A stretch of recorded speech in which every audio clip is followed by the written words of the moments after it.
Сейчас у меня котик поломал лапку вот эту.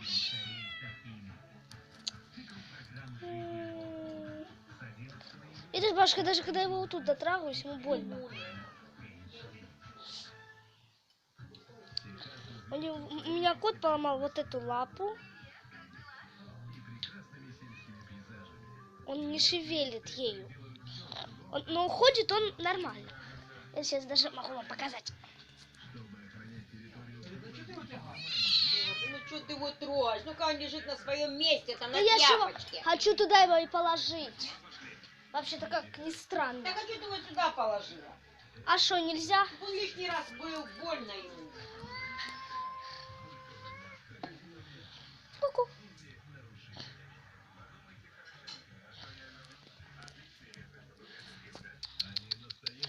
Вот бабушка ему тюльку положила.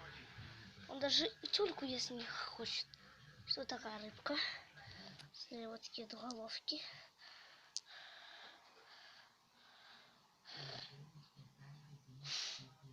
В общем, он не хочет. Всем пока!